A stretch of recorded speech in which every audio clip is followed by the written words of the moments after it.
Why don't we liberate these United States? We're the ones who need it worst. Let the rest of the world help us for change, and let's rebuild the very first. How we doing? Well, it is great to be in Erie, Pennsylvania. God bless you all. Now, here's what we're going to do. First of all, I want to offer a few notes of gratitude, and then I'm going to talk a little bit about why we believe in American trucking and American industry in this country, and why President Trump and I are going to fight for the truckers.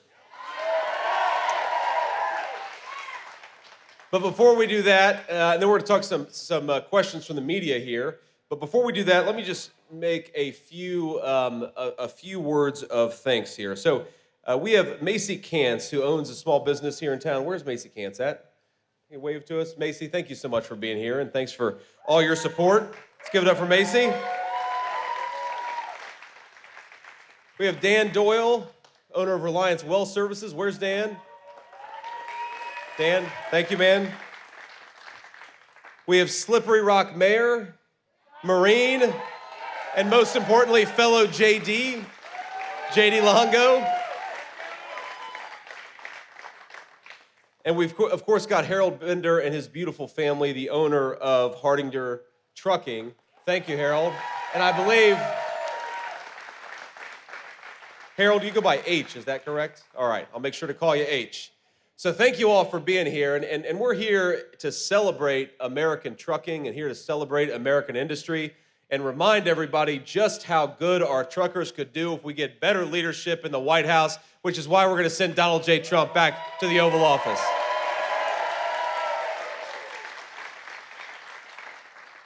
Now, we're here, of course, in the great state of Pennsylvania, where, I don't know if you knew this, I just learned, 1 in 15 jobs in the state of Pennsylvania relies on the trucking industry. That's amazing. And yet we have a Vice President, Kamala Harris, who wants to be president, who thinks that our truckers, we ought to put them out of business, and that our truckers should all learn computer code. That's what Kamala Harris believes about the trucking industry. Because if we've learned anything about the last 3.5 years, I think it's that we have not enough truckers and way too many computer coders. Let's support the trucking industry in this country, Kamala, not put it out of business. And if anybody needs to get a new job and learn to code, it's Kamala Harris. Ain't that right? Let's throw out of office. So we have a different message, President Trump and I, we have a different message. Our truckers are irreplaceable, and we are going to fight for them every single day. And that's why we're here today, and that's why we're going to keep on doing stuff the right way. Now, here's the thing that I think it's important for those, all of you get this, but I think a lot for especially our friends in the press and those watching at home. Look, if you don't have American trucking, nothing works. How do you think the groceries get to the grocery stores? From American truckers. How do you think that the things that you buy at Target or any other store, how do they get there? They get there with American truckers. We do not have an economy unless American truckers are able to do what they do so well. And we have a president right now and a vice president, Kamala Harris, who wants to raise the price of diesel, raise the price of gasoline, and have every trucker in this country drive an electric vehicle, which doesn't make a whole lot of sense, ladies and gentlemen. Now, we have a lot in the state of Ohio. We have a lot of great trucking companies, just like you do here in the state of Pennsylvania. And I was meeting with some local truckers when I was in D.C. at my Senate office. This is probably 6 or so months ago. And what struck me is not just that they were frustrated by Kamala Harris's policies. What struck me is how little Kamala Harris knew about the business of trucking in this country. In fact, I guess one of them asked a senior administration official, they said, well, you guys want us to all drive electric trucks. That doesn't make any sense. And they said, no. We're going to get electric trucks to the point where they're the same price as a normal diesel truck. And so I guess these truckers asked Kamala Harris's officials, well, how much does an electric truck cost right now? And they said about $150,000.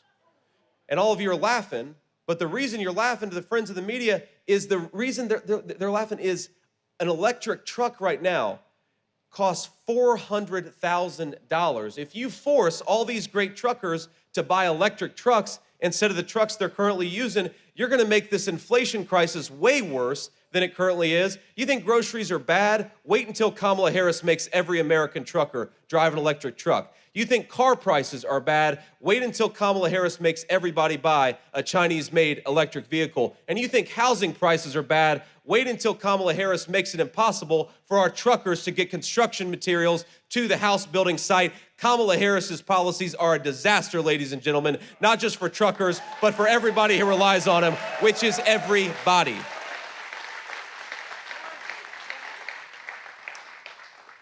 And I think we have to have some compassion for the people who've been affected by all of her terrible policies. It's one of the reasons why we've got to get Donald Trump back in the White House.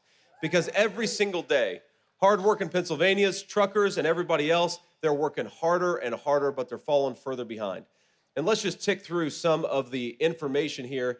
In the state of Pennsylvania, you are $11,400 poorer than you were on average than when Donald Trump left office. What that means is you have to spend almost $12,000 to get the same stuff now that you could buy 3.5 years ago. Is that prosperity? No. Absolutely not.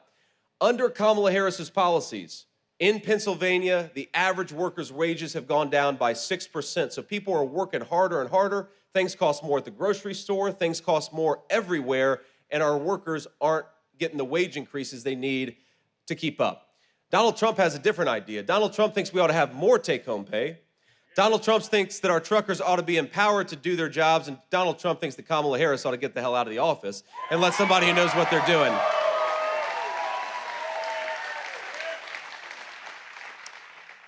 Now, I want to just talk about the contrast a little bit, because let's really discuss the details, the difference between Kamala Harris and President Donald Trump. We know, of course, Donald Trump had a lot of great successes in the Oval Office, and we know Kamala Harris has not had a whole lot of successes, but let's talk about why. Let's talk about the policy details. Now, here, President Trump's view is very simple. We're going to end this terrible affordability crisis, and we're going to increase take-home pay with 3 simple things. Number 1, we're going to stop 25 million illegal aliens coming into this country competing for wages against American workers.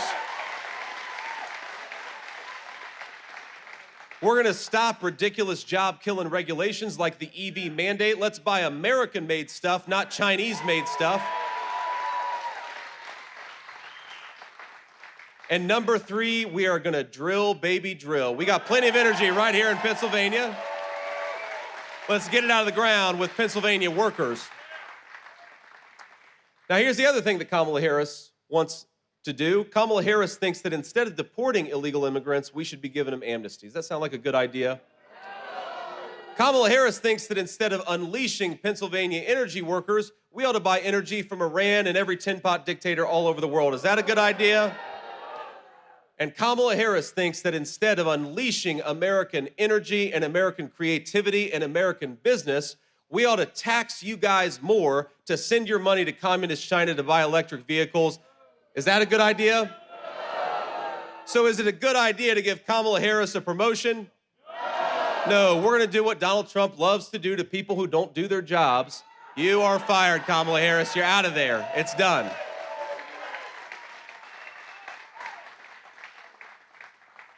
Now, the president actually just called me. I was sitting back there backstage, and the president called me, and he said, you know, the crazy thing is, JD, that Kamala Harris, she's pretending that she agrees with us on everything. And if you look at her campaign the past week and a half, she pretends that she agrees with Donald J. Trump on every issue. She is running a copycat campaign. And I said, Mr. President, I think I figured out what's going on. She wants my job. She's realizing that they don't have any chance. She's going to ditch Tim Walz, and she wants to run alongside Donald Trump. She's pretending she agrees with you on everything. But we can't let her pretend, ladies and gentlemen. We have to remind people of the real record. Kamala Harris wants to defund the police. Kamala Harris wants to ban fracking. Kamala Harris wants to further entrench the EV mandate that sends your tax dollars to China instead of buying American-made cars from American workers. Kamala Harris has said all these things on videotape, and as much as she wants to pretend she agrees with Donald Trump, I have a suggestion, Kamala Harris. If you would like to enact the policies of Donald Trump, you could do it right now because you are the vice president. So do it right now. Don't pretend you're going to do it in 6 months.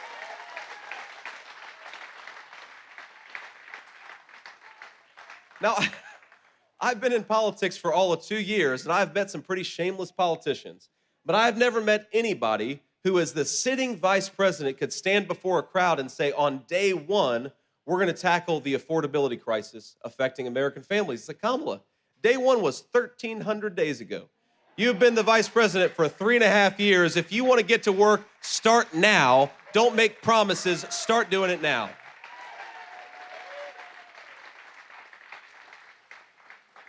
And here's the final big difference between Kamala Harris and Donald Trump. You know, I've been asked by the media, I've been attacked by the Harris campaign because I believe in a very simple principle, that our tax policy ought to reward American workers and American businesses, and I know Donald Trump agrees. So here is the contrast here. Donald Trump wants to cut your taxes. Donald Trump wants to cut taxes on American businesses hiring American workers, and he wants to raise tariffs on the Chinese and everybody who's trying to rely on Chinese slave labor instead of American hardworking people.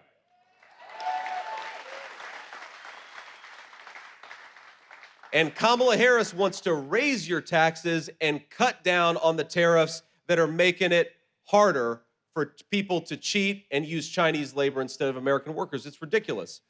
Why don't we make it easier to hire American and harder to rely on Chinese slave labor? That's the Donald Trump approach, and I know every single person here agrees with it.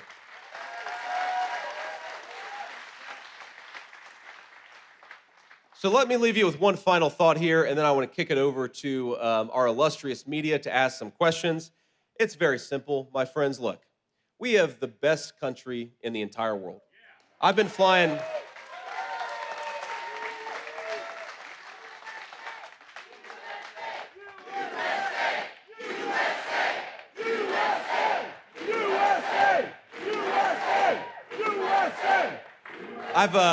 I've been flying all over the country, doing events like this all over the country with my beautiful wife. Isn't she lovely? Sorry to embarrass you, Usha, but you bring your wife to Erie, Pennsylvania, you got to embarrass her a little bit, right? And all I can think about when we fly into a new place or we drive to a new place is what a beautiful country this is. I'm a Buckeye, and yesterday I was in Big Rapids, Michigan, and it was hard to admit it, but Big Rapids, Michigan is a beautiful place. Erie, Pennsylvania is a beautiful place. We have got the best natural resources and the most beautiful countryside of any country on the face of the earth. And we've got something better than that. We've got the best history. We've got the best traditions. We have got the best workers right here in Pennsylvania. The only thing, thank you, the only thing that is broken about this country is its leadership. There is nothing that we cannot do as a people, nothing that we cannot do as a people. So let's send a message right here in Erie, Pennsylvania, all over the state of Pennsylvania, and all over the country. We are sick of the broken leadership of Kamala Harris. We're going to get a president who is equal to the challenge of this country and deserves to be the leader of its people. That's Donald J. Trump. And together, we're going to put him back in the White House. God bless you all. Thank you. And thank you for having me in Pennsylvania. Now, I know we have some reporters here. If you would, let's start with the local reporters. We'll have them ask some questions, then we'll kick it over to some national folks. Sir. Ma'am, I don't need a teleprompter. I've actually got thoughts in my head, unlike Kamala Harris.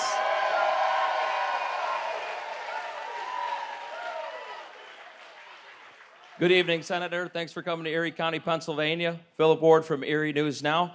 Senator, Phil's one of the good guys, right?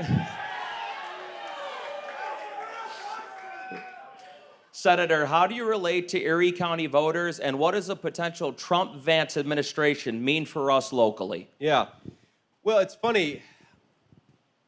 Driving through Erie, Pennsylvania, I could not help but think how much this reminds me of my hometown in Middletown, Ohio, right?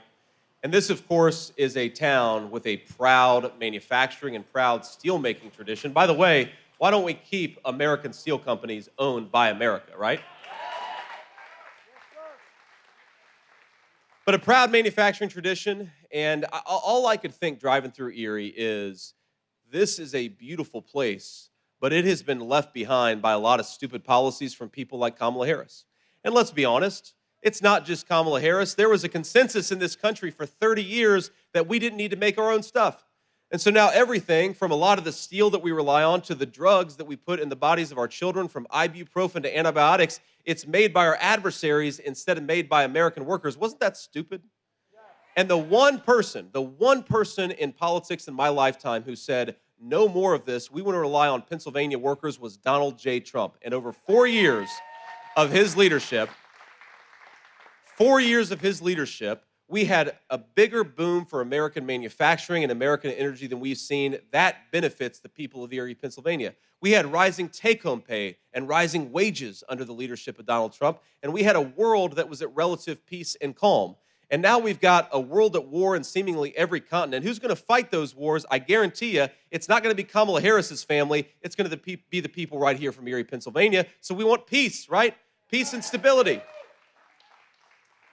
But even bigger than that, we want an economy that employs good Pennsylvania workers to make things for people all over this country. And we want truckers to be empowered instead of throttled and to have their industry destroyed. It's very simple. And if we do that, we're going to make the lives of every single people in this room, every single person in this room, and all across the state of Pennsylvania better.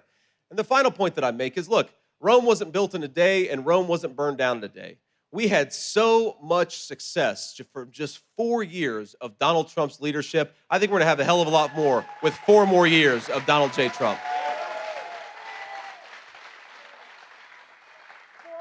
Sir. Hello, Senator. Thank you for coming to Erie today. I'm Tyler Gallagher. I'm with Jet 24 News here. Erie's kind of had a declining economy and population. How's the Trump administration going to directly help the hardworking people of Erie bring people back here and, create more jobs?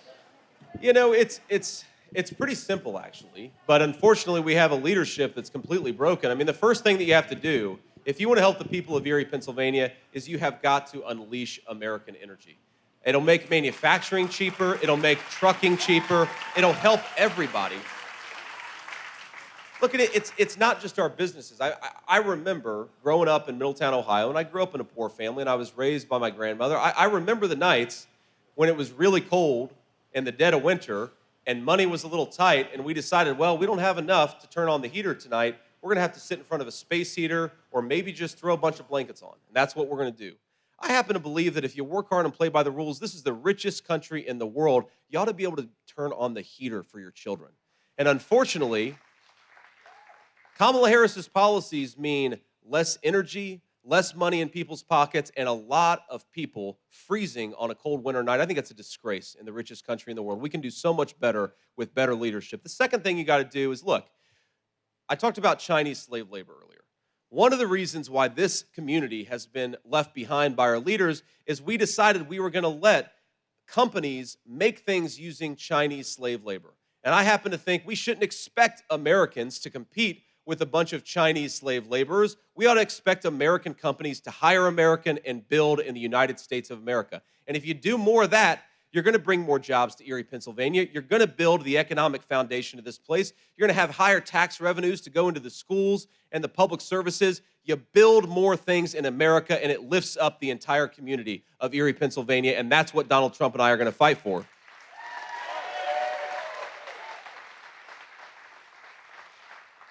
And then the final thing is, look, the number one issue when I go to places like Erie, Pennsylvania, is inflation. The number two issue is, why did Kamala Harris open up the southern border and let these cartels bring in the poison that's killing our families? It's ridiculous. We got to stop doing this craziness. She said on day one she wanted to open up the border. She said on day one she wanted to suspend deportations. She said on day one she was going to end Donald Trump's Remain in Mexico policy. Donald Trump has a different message for illegal immigrants. Pack your bags, because in 6 months you're going home. And when we do that, you're going to have fewer people dying of drug overdoses. You're going to have fewer people who are suffering because you've got drug cartels operating freely in their communities. You've just got to do it. You've got to close that border. It's good for public safety and a whole host of other things, too. Other questions? Any more local? Yes, sir, I would love to go fishing. Hi, Senator. You have to bring about 40 Secret Service agents now, though. That's the problem. Ma'am. Hi, Senator. Kit Maher, CNN. I wanted to talk a little bit.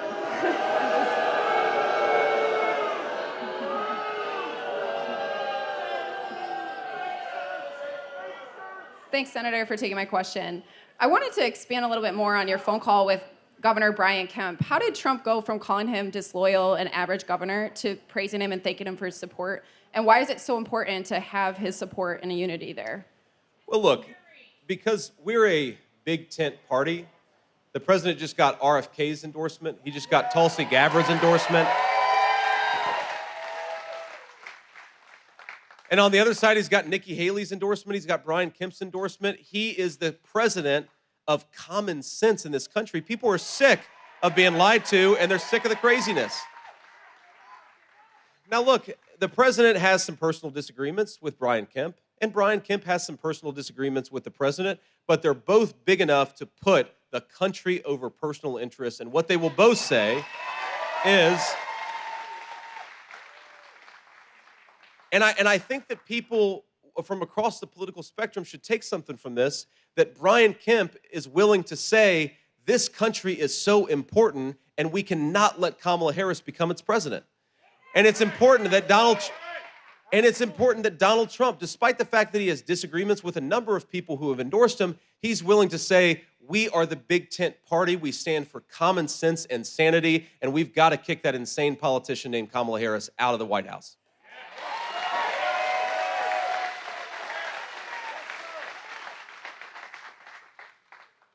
Ma'am, go ahead. Hi, Senator. Good to see you again. Ali Novello with CBS News. I have two questions for you. One, could you tell us more about the altercation that happened at the Arlington Cemetery? And two, what does debate prep look like for yourself and for Trump at this time? Well, I think, first of all, the altercation at Arlington Cemetery is the media creating a story where I really don't think that there is one. There is verifiable evidence. There is verifiable evidence that the campaign was allowed to have a photographer there. There's verifiable, they were invited to have a photographer there. There's verifiable evidence that the families of these poor people who had their loved ones die 3 years ago at Abbey Road, Abbey Gate, those 13 Americans, a lot of them were there with the president. They invited him to be there and to support them. That's not an insult to the memories of their loved ones. They wanted Donald Trump there, and thank God that we have a president who stands with our veterans instead of one who runs away from them. Now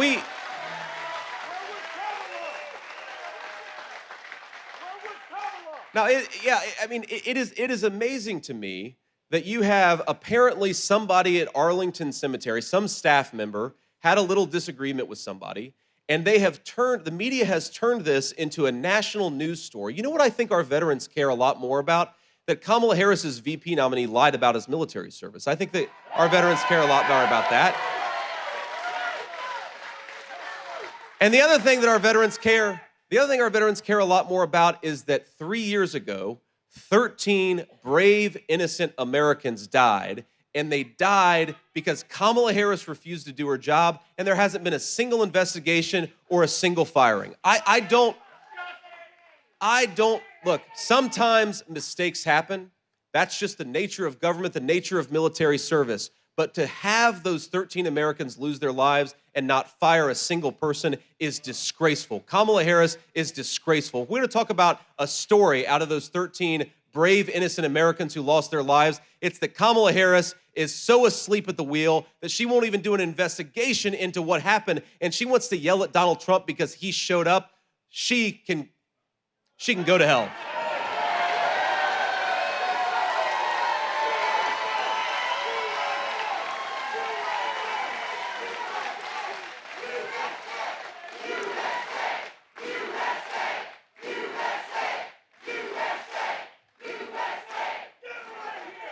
Thank you, sir. One more. Any other questions here? Ma'am. Oh, sorry, debate prep. Look, the way I'm doing debate prep is by spending time with these fine people. This is how I do debate prep, is to get out there You get out there, you talk to people, you talk about the issues that matter. We don't need to prepare for a debate with Tim Walz. We need to get out there and talk. We need to get out there. Look, we need to get out there and talk to the American people. That's the biggest way that we're going to prepare for that debate on October the 1st. And I guess CBS is hosting it, right? So we got to be nice to her, ladies and gentlemen, because CBS is hosting the debate in a few weeks. Ma'am.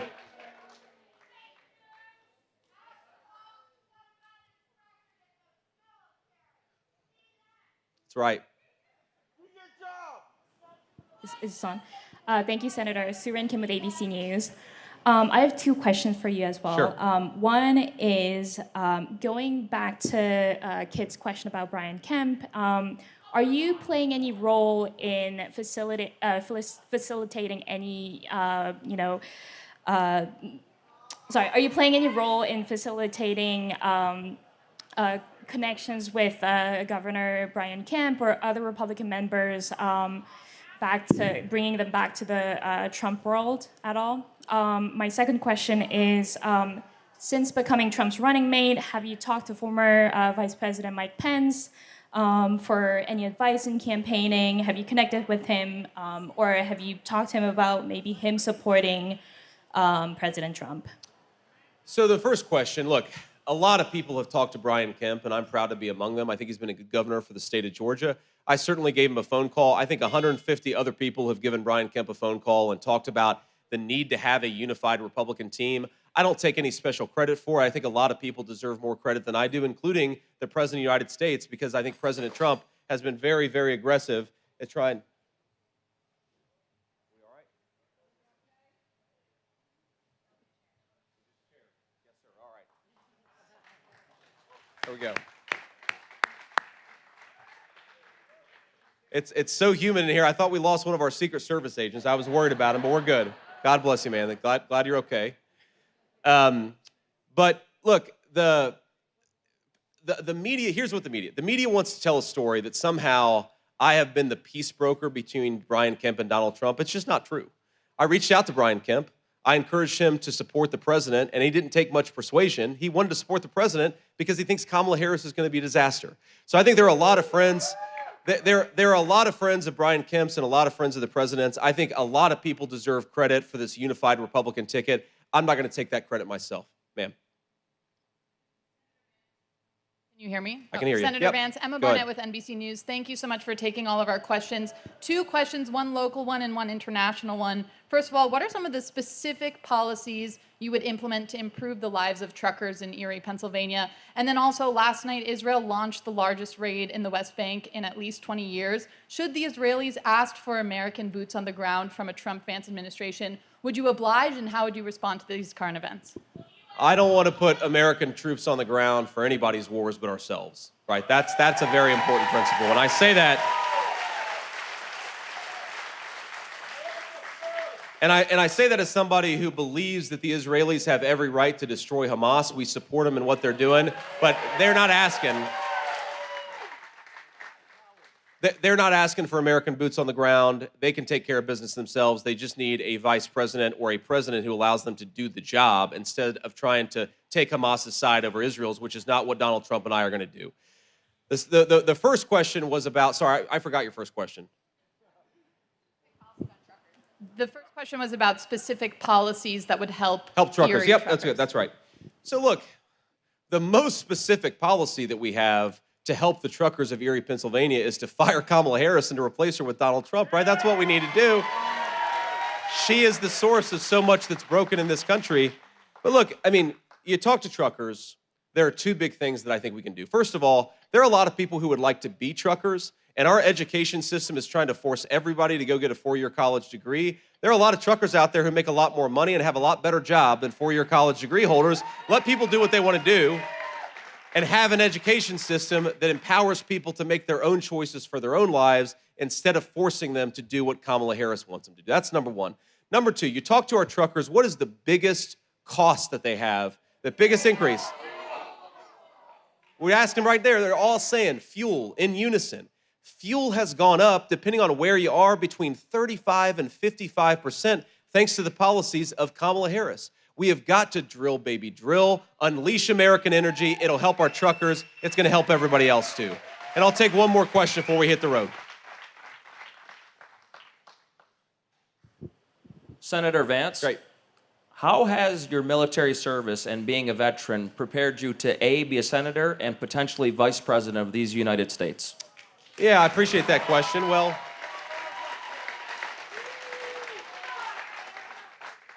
I am a United States Marine, and I'm proud of it, and I did what my country asked me to do.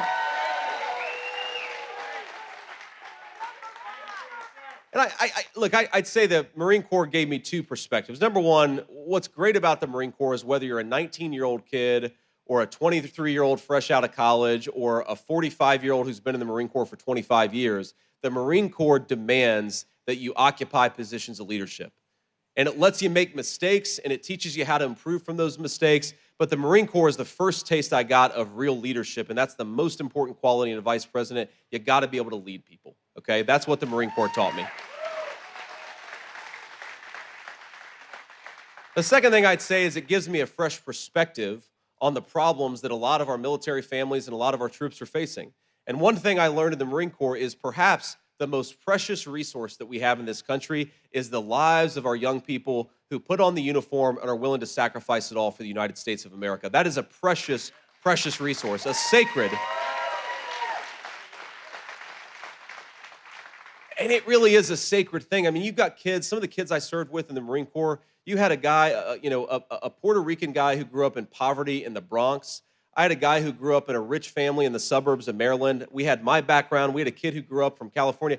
You meet people from all over this beautiful country, and they all are united by a common objective. And that's an amazing thing. That's really a sacred obligation that the president and the vice president has to take care of those people. And yes, sometimes you've got to send them to mess things up and fix the American people's business, but you only do it when you have to. And you treat that resource with care. And when, as Kamala Harris let happen, you let 13 people die because you screwed up and didn't do your job, you at least got to have an investigation and figure out what went wrong so you don't do it the next time. You got to respect the troops, and that's the number one thing I take from my time in the United States Marine Corps.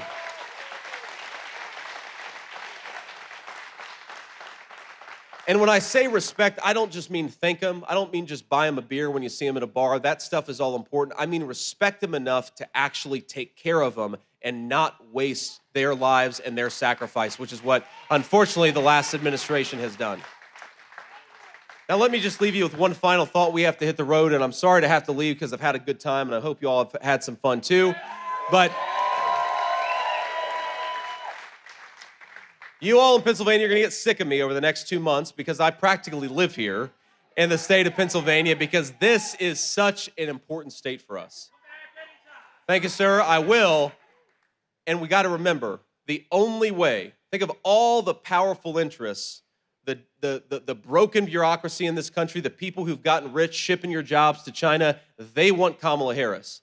The only way to beat them and the only way to fight back is at the ballot box this November. Let's get out there, win Pennsylvania, re-elect Donald Trump, and take this country back. God bless you all. Thank you.